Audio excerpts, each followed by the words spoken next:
even though it's like super wide. Yeah, you like it really wide. Yeah. Why did you choose that? Why did you choose the wide lens down here? Why the angle? What was the thought process on that? I felt like it feels more YouTube-y. Yeah. To have like an ultra wide angle, it feels almost like a vlog. Like a 20 mil is almost like a vlog angle.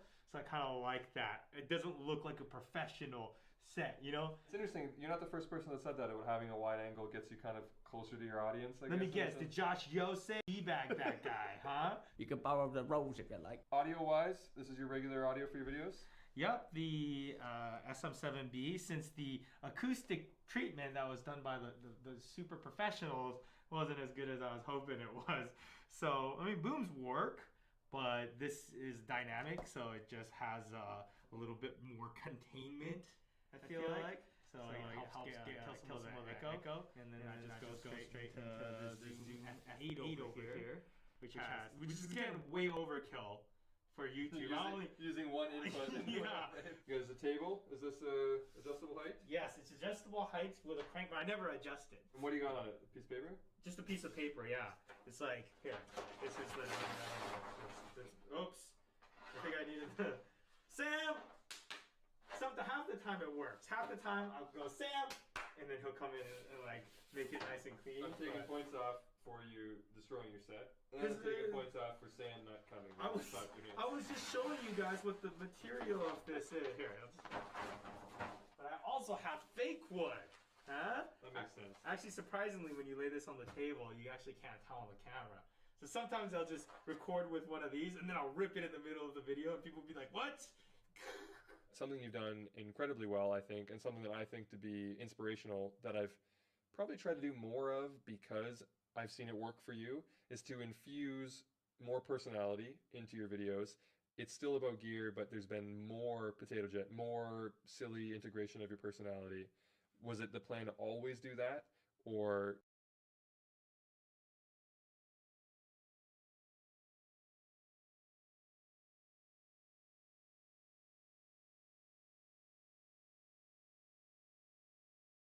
did it just kind of happen organically?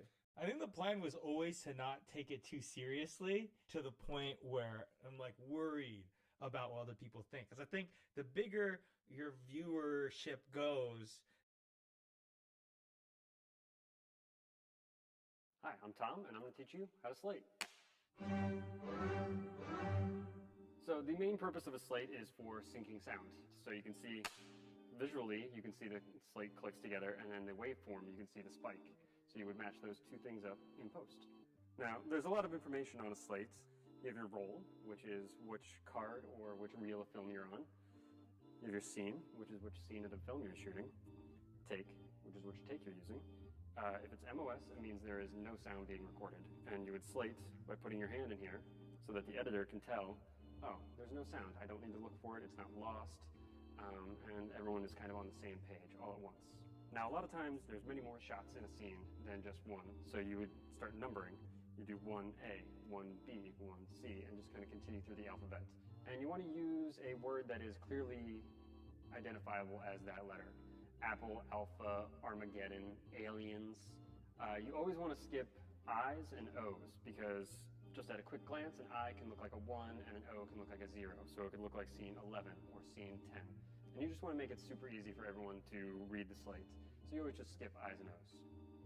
So sometimes you'll be filming and it's a close-up and you need to get the slate in there and you have to kind of bring it close to the actor's face. What you don't want to do is clap hard. Just took him out of his moment. You don't want to do that. What you want to do is call soft sticks and then a nice little light clap. You call soft sticks so that way the editor knows that he needs to really listen for that slate. The most important thing is to make sure that the slate is clearly visible in the frame when you clap it, which that was not, so I will call second sticks and make sure that the cameraman gets it. You do that so that way the editor knows that when he's going through, that first clap was a false clap and the second one is out.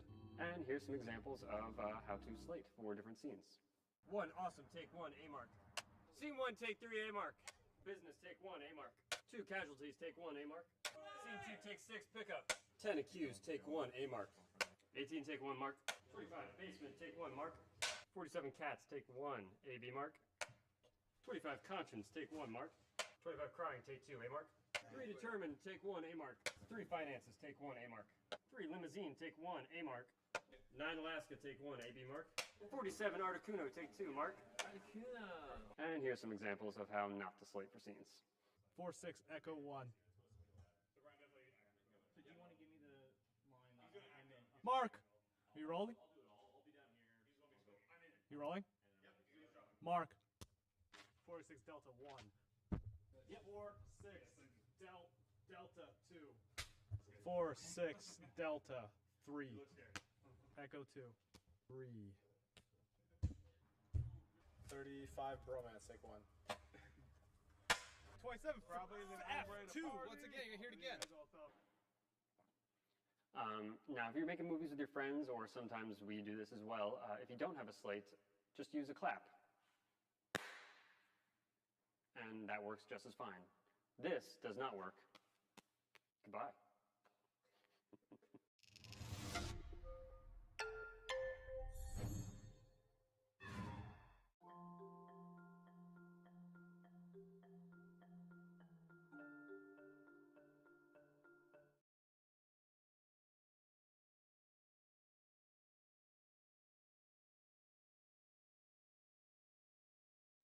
Hi, I'm Mark W. Gray, and in this video I'm going to show you how to slate properly using one of these, a good old-fashioned scene slate.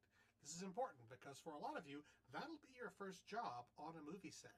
You're going to get asked to help out on an inexpensive, low-budget shoot, and they're going to hand you one of these and expect you to know what to do with it. There's a wrong way to do it, there's a lot of wrong ways to do it, and there's a right way to do it.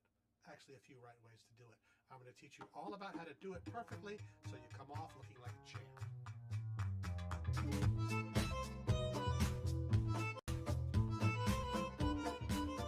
Slating properly is important for a lot of reasons. First of all, it's important for each of your shots to have unique, accurate names, identities, where you can find these shots later on and you know what they are with a visual reference.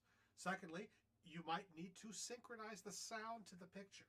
In the old days, film came through a film camera which had no sound on it at all, and still does that way if you're using film, and sound is recorded on a sound recorder, on tape, now on digital, in the early days on wire recording even. These would run at a constant speed. They didn't go any faster or slower. But when they were up to speed, then you would roll the sound and roll the film, and then you would clap the stick together so you'd have audio and a visual marker that you could then line up in editing to synchronize the sound. Now these days, the sound kind of is already synchronized. If you're shooting on a video camera, the sound might go straight into it. But more likely these days you're shooting with a Canon 5D, like I'm shooting with here, and recording on some kind of audio recorder, which is separate. I could put the audio right into this camera, but it's a little bit too compressed for my taste on the 5D. I like to record on a separate audio recorder and then synchronize them later. But suffice to say, often you have the sound recorded on something separate from what the picture's recorded on. And even if they're recorded on the same thing now, they might become separated in the future, so it's worthwhile to get a good solid slate and label everything both visually and with sound. And also slating is important because it sort of focuses the whole crew. There's a ritual of all the things that get said leading right up to when the director says action. And if a crew could do those things consistently, they could work more efficiently. It's almost like the ritual is what tunes up everyone's attention and gets you all focused on the same thing so you can make great shots. All right, let's learn how to slate. Okay, this is a traditional sound slate. If you want to get really traditional, the ones in the 30s and 40s and 50s were chalkboards, and you wrote on them with a piece of chalk. But this is plexiglass, and you write on it with a dry marker. This is often called a mouse. They give you a slate and a mouse if this is your job. Why is this called a mouse? Well, because traditionally they give you a powder puff from the makeup department taped on the end to use as an eraser. And that looks kind of like a mouse. When you pull out of your pocket, you've got a mouse in your pocket. If someone says, I need a mouse, where's the mouse? They're talking about the dry marker pen for the slate. The last few years, there's this great invention, which is the dry marker eraser that goes right on the back end of your dry marker pen. And for my money, this is like a Nobel Prize level improvement on the slate mouse. So be sure to go to your local Staples or any in any office supply store. And when you buy your regular normal dry markers for your slate, be sure to buy a bunch of these because they're a wonderful thing. Also, when you're slating, it's important not to put the slate down and forget where it is, or not to lose the pen or give it to someone. If you're doing slate, take care of your tools. Make sure that you don't misplace them. I've done this clever trick where you put a piece of Velcro on the back of the slate and a little bit of Velcro wrapped around your pen, and then it just sits there pretty as you please, so it's there whenever you need it, and you don't lose it. Try that. I recommend it. You'll go far. Okay, on the slate, there are places to write all sorts of information. Up here, under prod, that means production, you write the name of the show that you're working on. That you should be able to find out from the call sheet or from the person who asked you to come in the first place. Then it says roll, scene, and take. Take, of course, is which try you're doing of the scene that you're at. Scene is what the name of the shot you're doing is. And the roll, again, going back to film, every roll of film is unique. You start with roll 1, and you keep going to roll 2, roll 3, roll 4. That's with your A camera. Your B camera, again, starts at roll 1, roll 2, roll 3. A roll of film, obviously, can only be used once. It gets exposed, developed, put in the lab, printed, and all of that. These days, we shoot mostly on digital media, which can be used over and over and over again. So roll is not really a significant thing. It is a good idea to keep track of the identity of your card. Like the person who owns the camera probably has numbers for each of their cards. But it's also important to know which camera you're using, because as digital media has become so much cheaper than film, so have the cameras, and so have multiple copies of the cameras. So where in the old days you're more likely to have one camera shooting film, today you're more likely to have a bunch of cameras shooting digital. So under roll, you might put the names of the cameras. Like if you had two cameras, you'd have an A camera and a B camera. I've only got an A camera here, so I'm going to put an A here, and I'm going to put a 1 because I'm on card number 1. The reason it's important to write down the number of the card is not because you're going to find that card in 6 months and get your show off of it. You're going to get the show off of it right away. But if there's a problem with one of your shots, there might be a problem with your media, and you want to be able to track it down to the individual piece of media. That's what that's for. As far as the scene goes, that goes right here. Let's say we're shooting scene 23, and the take is right there. 23, take 1. That's the first shot we're going to shoot today on our set, okay? Now, if I'm slating this scene, I'm ready and eager to clap this thing together and synchronize the sound of the picture. But it's important that I know when to do that. And hopefully, you've been briefed and trained and sort of rehearsed by the camera crew. If you're doing the slate, you're part of the camera crew. You might be the second camera assistant technically. But again, this is sort of a lesson for someone who's trying this for the first time, and it might be just helping out. But if you got one of these in your hand, you are a very important part of the camera crew. Try and pay attention. Try and notice what the shot is. Usually, again, with digital cameras, there are monitors everywhere. You could probably see one either on the camera, behind the camera, or over in the video village, and you can see what the shot is, so you know where to put the slate, okay? Know what the shot is, and when it's time to slate, you put it into the frame, right in the middle of the frame, big enough for the numbers to be read. Now, I'm shooting this with a really wide angle lens, okay? I could reach out and touch the camera. I'm just doing this to sort of demonstrate how it works. Now, if you were shooting me in this shot, you wouldn't want to slate it way back here where the numbers are really small. That's hard for the editor to see on their monitor. The better place to slate it would be to right here, right by my face, okay? Now, when do you put the slate into the frame? There's a whole sequence of events. It's sort of like dominoes that lead one to the other. Everyone rehearses, everyone's ready to shoot. It's the job of the assistant director to keep track of everyone and know when it's time to actually pull the trigger and start shooting. That person will say, when they detect that everyone's ready, it's time to shoot, they'll say, roll sound. Usually you roll sound first because sound is cheaper than film. Even when it was tape and film, it was so much cheaper, you could let that roll for a while and not worry about it. Your most expensive thing was film. Again, now it's digital. There's no expense to it at all, but still it's a little bit slightly more precious. So you roll sound first, and then when sound says speed, meaning that they're rolling and ready to record at the correct speed, then you put the slate into the camera. And again, you're under the direction and supervision of the camera camera operator. Keep an eye on them, and they'll tell you a little to the right, a little to the left, up, down. And then when they say mark it, that means they can see it. And then you say what's on the slate, and you clap it together. 23, take 1, marker. Just like that. It's important to say exactly what's on the slate, because your voice goes on the soundtrack, and this picture of these numbers and letters go on the film or the tape or the digital medium. And saying exactly what's on there is what's important. You don't have to read all of this or all of this, just the scene number and the take number. Say that, 23, take 1, marker, and then get out of the way, okay? That sounds really simple, but there's a lot to it. When you put the slate in, you don't want to put it in too soon. Like if they roll sound and you put it in like that, maybe the camera operator is not ready. Maybe they're still trying to focus on the actor. Maybe they're still trying to make sure their framing is right. Just pay attention. If they make a gesture, get out of there, or lose the slate or something like that, pay attention and get out of their way. A lot of this communication is just sort of human, eye-to-eye, eye contact kind of communication. You've got to learn to understand your fellow camera crew. When he says slate or he's ready for the slate, you put it right in there. Now, you notice when I put it in there, it's open, okay? Never stick the slate into the shot closed if you're going to open it and close it, because that's confusing for the editor, the person syncing it up. When they see the slate closed, that means that it's been shut already, so the clap is in the past, and they're going to wind back looking for it. So always have it open when it comes into the frame, and then when you mark it, 23, take 1, close it, leave it closed, and take it out of the frame, okay? Always come in with it open and leave with it closed after you mark it, okay?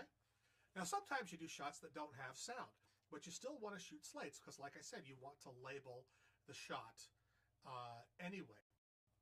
Now, there's a place on your slate where you can write MOS usually, but what people mostly do is just put their hand in between the sticks. If someone says, let's shoot an MOS slate, you write whatever number is appropriate, and you hold your hand on the slate and shoot it like that. That's so anyone can look at this. Any editor in the future can look at this shot and know that slate is not going to close. There's no clap to look for. There is no sound to go with this shot to look for. So if you want to indicate you're doing an MOS shot, just put your hand in the sticks, just like that. That's how you do an MOS slate.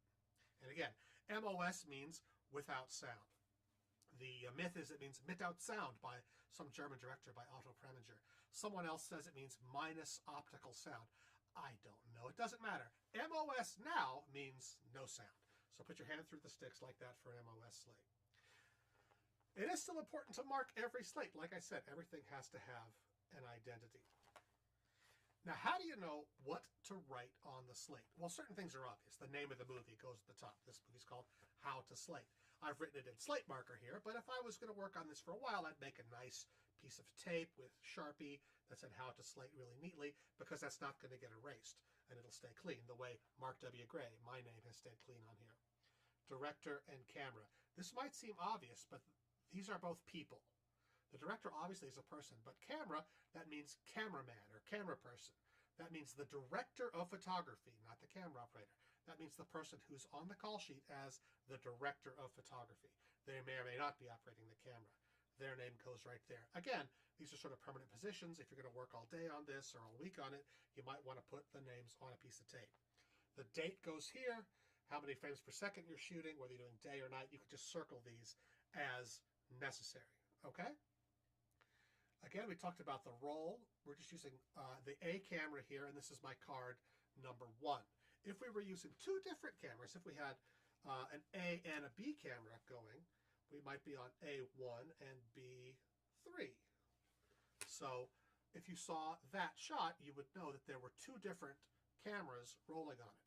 And when you slated it, if you were slating two cameras, you would say, you'd say 23, 1, you'd say C23, take 1, A and B common marker. That means that both the A camera and the B camera shots will be able to match up with that same slate and that same piece of sound later on in the future. That's more of a challenge to get it in there so both cameras can see it. You might show it to the A camera, then show it to the B camera, and then say A and B common marker, and clap it where they can both see it. Okay? Now, as far as the scene number goes, I've just chosen scene 23. In my imaginary film we're making today, we're on scene 23. That number is in the script, okay? But you will get it from the script supervisor. That's the person on the set who, funnily enough, supervises the script. They have a script in their lap in a big binder, and they've kept track of all the notes for the whole production of what's been shot, what needs to be shot, what coverage has been done already. So if you have a script supervisor, they will tell you what number should be on the slate. Like maybe you're back shooting the rest of a scene that started yesterday. They'll know what number you left off on. Again, the scene number, that's the scene number in the script. Interior day, taco shop. And then here's a scene. Then the next scene is exterior night somewhere else, okay? That's scene 23. Now, the first shot you do from that scene, usually that's called a master shot. That's a big shot where you can see everything happening. It doesn't have to be shot in that order, but it usually is. That first shot you do is numbered scene 23. Take 1, okay? They say, okay, that was great. Let's do it again. So we're doing another take. So you put take 2 on there. And then when you ready to select that, you say, they say marker, and you say 23, take 2, mark. Just like that. And then maybe we'll do take 3, okay? Again, it's not up to you. Someone else is going to tell you. But just pay attention and be ready for it, okay? We do take 3, just like that. Now, okay, we've got it. If they love take 3, we're moving on. That means we're going on to a new shot, but in the same scene. Most scenes take lots of shots. That's called coverage, because we're covering all the different angles, all the different details of the scene. You might have a big 2 shot, then you might have a closer 2 shot, and then an over the shoulder this way and a close-up, then an over the shoulder this way and a close-up. Those are all pieces of coverage. You might have an insert of what's on the table, etc. Now, all of those individual pieces of coverage are all still scene 23, but they have different names. All right, the first one, like I said, is just called 23. Then when you go in for a close-up, the next shot you do is called 23A. And you put it on the slate just like that. It should be take 1, okay? And again, you want to try to be neat. So the next slate is 23A, take 1. Hopefully you have enough time to make sure. I think I have a better pen here. Now, see these pens, they don't last forever, so it always makes sense to have a spare. There's my spare on the back of the slate. So 23A, okay? Okay, we do that close-up. Let's say we've done that close-up 4 times. Take 1, take 2, take 3, take 4. They like take 4. We're moving on to the next setup. The next setup is 23B. Take 1. And again, where you put the slate, how you clap it, that's the same for every shot. Get it in, close enough to read, not too tall, too small where it's like that, but big enough to be legible and understandable and in focus for the camera. And you want to work with the camera operator and the camera assistant to make sure that they can see it. And just communicate. That's the key. Now, your script supervisor will tell you what the next letter should be if you lose track. They'll know, oh, now we're on 23N. We've done a lot of coverage on this scene. We're up to 23N. Now, often when you clap the slate, it's fun to say a letter. It's also helpful to say a letter because a lot of letters sound the same. You know, B sounds like P, sounds like D, sounds like G. So that's why when you're slating, just like when you're talking on a ham radio, instead of A, B, C, you say Alpha, Bravo, Charlie. So 23 November, take 1. November, I think, is the official Army word for the letter N. Now, you can make up your own words. You can be cute about it. It's always a good time to make up different words. Maybe you're doing all foods today or all animals tomorrow. But remember your place. Read the room. It's great to be funny with your letters and everything, but again, this is not about you, okay? You should be doing your job efficiently and charming and lovely so everyone likes you and wants to have you back, but you don't have to steal focus, okay? Especially if we're doing something intense and the actors need the kind of sacred space in front of the camera to prepare and to be good actors. If it's all quiet and they're trying to really prepare and be method and take their work seriously, and everyone's like, okay, ready, roll camera. You don't want to go in and go, 23 nipples, woohoo! You know, because that is inappropriate, okay? You want to read the room and only be as funny as is appropriate with your funny words for the letters. By that same token, if it's a quiet scene and the camera's really close and the mic is really close, you don't put the slate in there and bang the heck out of it because that's very jarring and unpleasant for the talent. You want to mark it softly. The mic will hear it if it just closes, just like that. So you might say, 23 November, take 1, soft sticks. If you say soft sticks, that is a message to the editor to listen for the soft sticks. They'll be looking for a tall spike in the soundtrack to sync up, and it might not be as tall. So if you say soft sticks, they know what to expect. Okay, we got 23N in one take. They really nailed it, and you're a part of that, and you should get credit. So what's after 23N? 23O? Aha, no. If you put 23O on the slate, that looks like 230, and that's confusing. So you never use O, you go right to P. So after 23N, you go right to 23P. We had a lot of shots in this scene, we're really getting it. Never use O and never use I, because they look like zeros and ones. That's very important.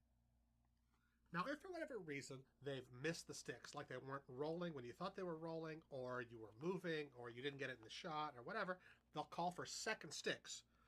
Be ready for that. So they go, second sticks, second sticks. You come back in with the slate, make sure everyone can see it, and they'll say marker, indicating that they're all ready to see it. And you say 23 Panama, take 1, second sticks. And then get out. I should also mention that when you get out of the way after you mark the thing, you should have planned ahead to where you're going to go. Because obviously you have to get out of the shot, but you should also get out of the eye line of the actor, out of the view of the director, out of everyone's way. And you should know where you're going to go. The dolly might be moving, the actors might be crossing. Things are happening, and you need to be not in the way. So you've got to plan your escape route so that after you mark the sticks, you can get out of the way silently as fast as possible. Just think about it when you're doing slate, so you're not in the way and they're not waiting for you to call action. In some situations, you can't do the slate at the beginning of the scene at all. So you have to do what's called a tail slate. Tail means end, head means beginning. Instead of a head slate, you can do a tail slate. That just means you wait until the end of the scene, and when they say cut, you say tail slate, tail slate. Hopefully they remember to not cut and wait for the tail slate. And you come in with the slate upside down like that. You say, 23 Panama, take 1, tail marker. And then turn it right side up so they can actually read it. But the upside down slate means it's a tail slate. Again, you come in with it open, close it, and keep it closed throughout the rest of the scene. Now these days, your regular old-fashioned scene slate is not your only option. There are all kinds of iPad apps that behave just like movie slates, just like that right there. It's very cool, actually, because you can put in your different information right there. You got your sticks, your scene numbers. You touch the sticks, and it'll clap, just like that. It's got the time code, like a very expensive time code slate. Usually, a real time code slate costs thousands and thousands of dollars. This is about a $50 app. I think there's even $3 apps that do the same thing. The way this one works, you mark it like that. And then at the end of the shot, you hit end of shot, and then yes, and then it'll go ahead and update and make it take 2 for you. All this is very clever, but when your battery dies on this, which those of you with iPhones know a little something about, when this dies in the middle of your 8-hour day, this old girl will be there to serve you. And I would much rather put my faith in this and this technology than in this. This has got its points. It's kind of fancy. It's got a lot going for it. But I really personally prefer the slightly more old-fashioned ways. Now, another clever thing to do, especially if you don't have a script supervisor, is to do what's called a camera report. This is a camera report form I downloaded off of the internet. I typed camera report into Google, downloaded that. I did it 2 up on a page, so you could fold it in half. And you can tape this right on the back of your slate, just like that. And then it's right there. And then you've got a ballpoint pen in your pocket, and after you do take 1, you write it down, and then take 2, take 3. That way, when it comes time to do the next take, you know what take you're on. And then when they unload the card from the camera or the film from the magazine, you take this report off and hand it in with the shot footage. That way, the editor can have a report of how many takes there are, and they can see exactly what they're getting. Not everyone will do this on your low-budget, cheapy little productions, but it is incredibly helpful to have camera reports of what you're shooting. So months later, you can look back and go, didn't we do 5 takes of that? And you can see, oh yeah, no, we only did 4. Oh, I see. The lights went out after 3 or whatever. And you can make notes about all kinds of different details on these camera reports. They're extremely helpful. Now these plexiglass scene slates are also translucent, meaning light can shine through them. So if you're out in the sun and the light's shining through this that's glowing too brightly, you've got to be able to be aware of that, so you can put something on the back to block it, like a camera report. Or conversely, if you're shooting somewhere that's very dark and it's hard for them to see the scene slate, you can also just take the camera report off to let the light shine right through. All right, that's pretty much all there is to slating. I hope this has been helpful. Be sure to pay attention on the movie set. That's the most important thing. If this is your job, it's very important. And when they need you to do it, they need you to do it right now without a lot of questions or a lot of fooling around. So keep your eyes open. Know what size the shot is and put the slate in the right place. Know what scene number you're on, so you don't have to ask a bunch of times. Know what the camera operator wants, what they can see, and when they want the slate in and when they don't want it in. Pay attention to what's going on around you and you'll be fine. Remember, when you're clapping the slate on a movie set, you are at the dead center of everyone's attention for that moment when it's happening. And that's a great place to be to really learn how films get made. You can learn so much doing this job. You're going to have a great time. Thanks for watching. Hope I see you again soon.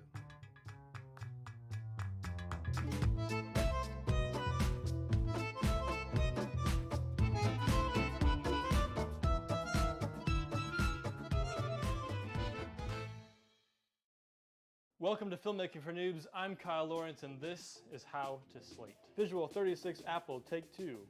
Hey, Mark?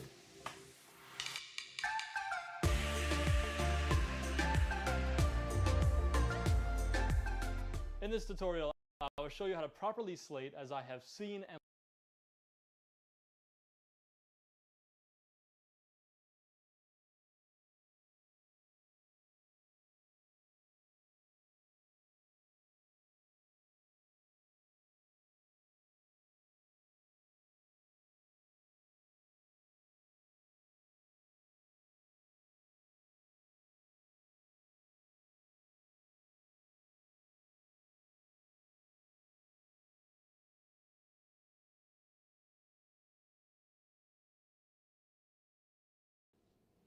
sync reference, marker, second sticks, marker, sync reference, marker, second sticks, marker, sync reference, marker, second sticks, marker, marker, second sticks, marker, sync reference, marker, second sticks, marker, sync reference, marker, second sticks, marker, sync reference, marker, second sticks, marker, sync reference, marker,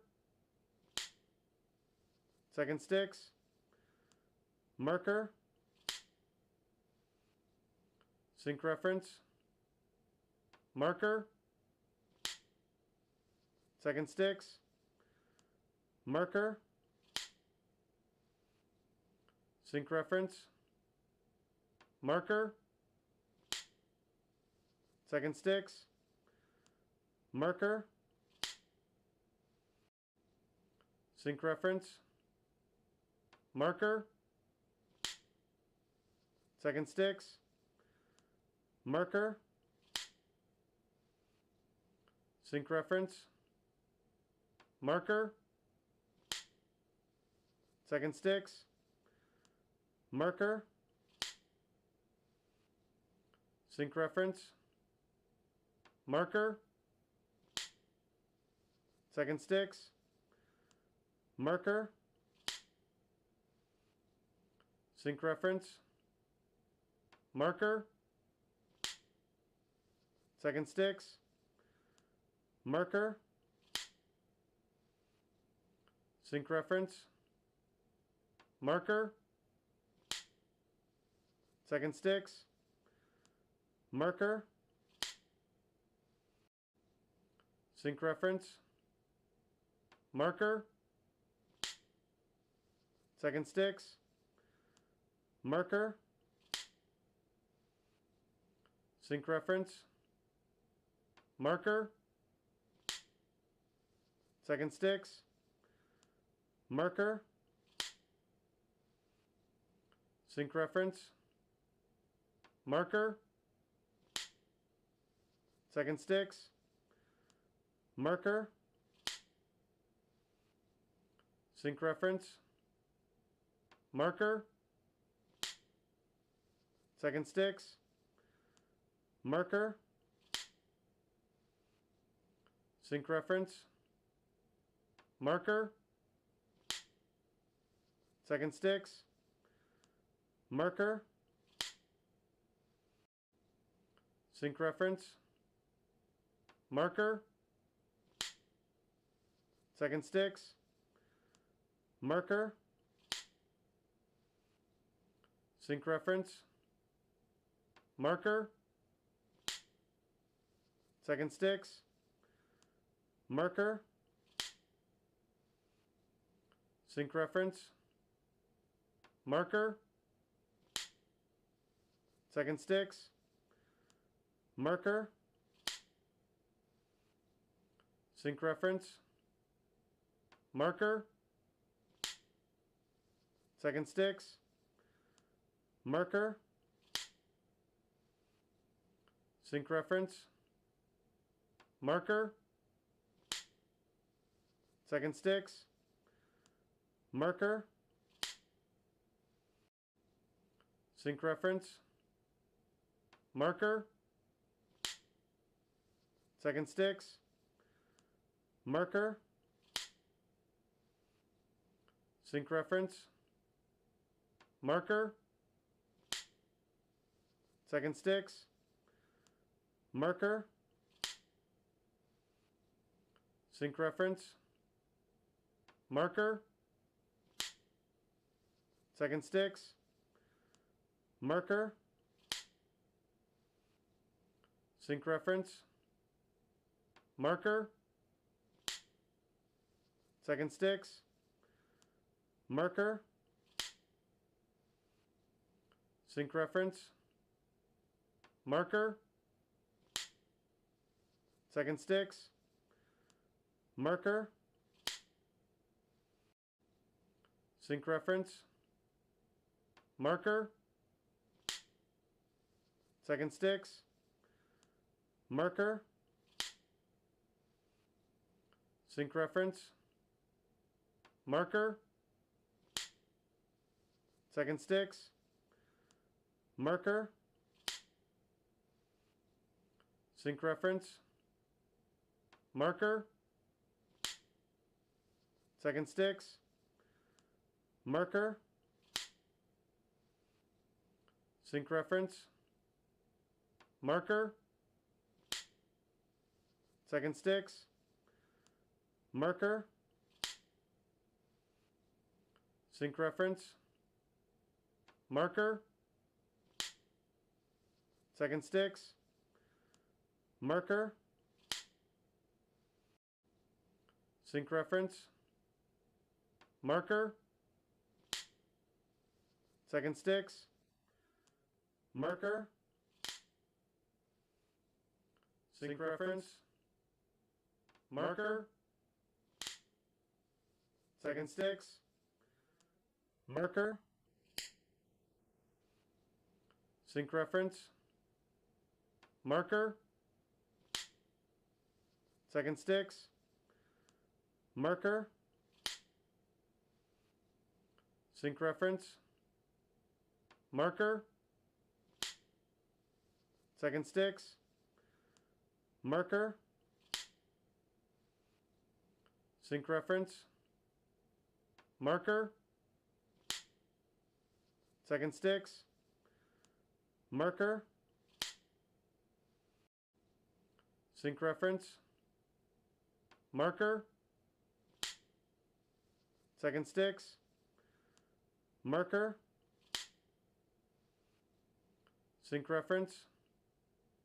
Marker. Second sticks. Marker. Sync reference. Marker. Second sticks. Marker. Sync reference. Marker. Second sticks. Marker. Sync reference. Marker. Second sticks. Marker. Sync reference. Marker. Second sticks. Marker. Sync reference. Marker.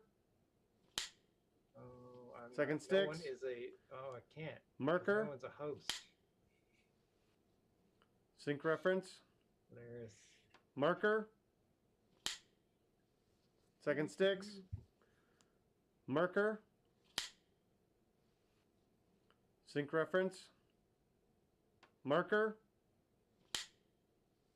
Second sticks. Marker. Sync reference. Marker.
Okay, Dan. Yeah. Do you want to just chat?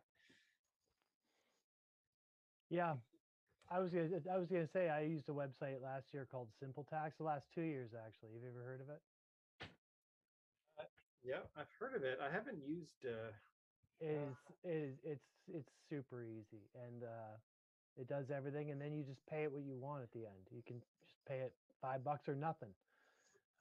So I just, $20 every year, and I do my wife's and mine. If you're straightforward, then it's pretty easy. There we go. It's weird. Like you were talking, but I still wasn't getting you spotlighted here. I wasn't taking over. No. Interesting. I think we are having a meeting without a host. Host. Who needs a host, man? Yeah. I'm the host with the most. But now we have two. Everybody comes to my kitchen in Zoom.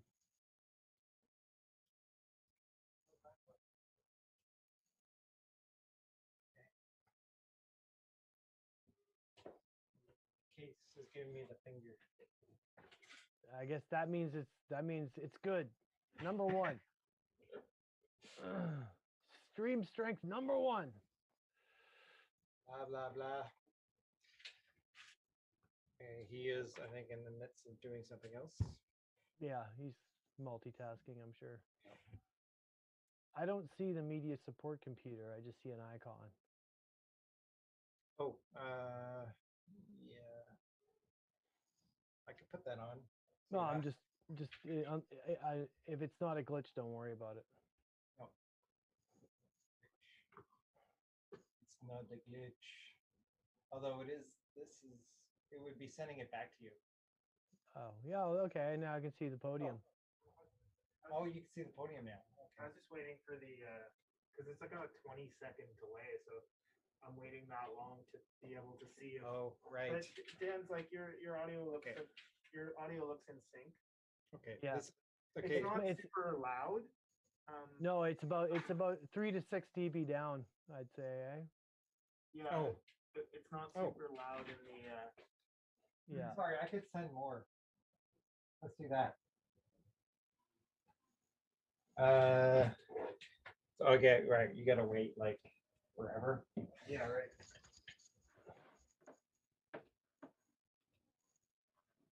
So that's at like -10. Check 1, 2.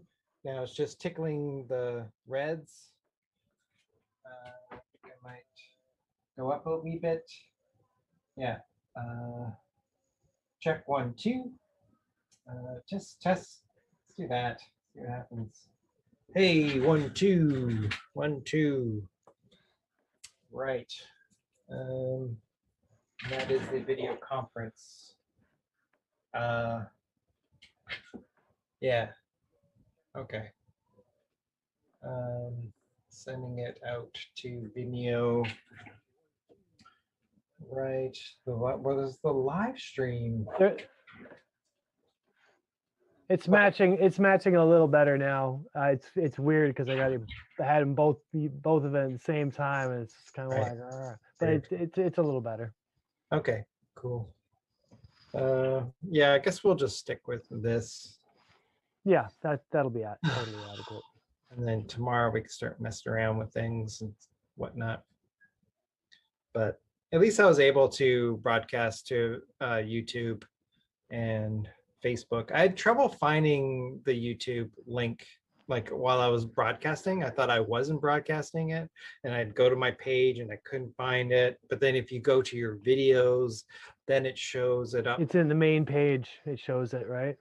Yeah, it didn't come up on the homepage. That was what was weird. But no, if on I your went My to Videos page. Yeah. onto the videos, and then it's like, Yeah. oh, and it shows that it's live, and it's like, okay, Yeah. that's it. And you click on And then it. you get the link and share it. Yeah. Yeah. And You think- initially when I was there is something in Vimeo where you can click on it and then see the link and share the link, but then I was getting error, and there are videos about people getting errors and in really complicated ways of fixing it. But then I just kind of refreshed it and tried it again, and then it worked. So yeah. But okay. Okay, we'll just go with this. So, yeah, the levels match a lot better now. I'm just kind Okay. of going back and forth. okay, yeah. So it's good to know that I keep forgetting that I have control over that on the board. And what I'm doing is just so if I max it out, here's actually at 0. Maybe let me know. Well, in about 20 seconds, if that sounds good. Well, let Case know if you refresh the page, it's only about 5. Oh, okay, right. Yeah, so I'm just putting it up to 0 now. Dan was saying if you refresh the page, it takes 5 seconds. Cool. How did I get that? Oh, right. I'm in gallery mode. That's why. Gallery view. That's why. It looks like we're like dual spotlighting. It's just gallery, which is another thing. Gallery. If there's only like so many people, that's simple. All right. Anything else? I don't think so. Just checking for Case. He's all good. Maybe he'd rather stop as well. That looks good. The audio levels, is that better too? Okay. Okay, great. Yeah, so now the levels are really going up. But yeah, not clipping. It's just red. It goes red after like 18 decibels. Check 1, 2. Yeah, I wouldn't want to go any higher though. Live stream used to be like that too, right? You had to go pretty hot. Yeah, yeah. Yeah. But this is like the board, but I think just the way the board looks. Oh, the board. The red is at like minus 18, so it's not actually, clipping. It just looks scary, but it's fine. All right. Okay. Let's just let's leave. Yeah, this works. Okay, good. Cross fingers. Okay. See, tomorrow, like, I don't know. Yeah, you could watch watch the Vimeo. Watch the bog meeting, take notes. Oh, fuck. I've made it this far by missing them all, so. All right, okay. All right, see you later. See ya.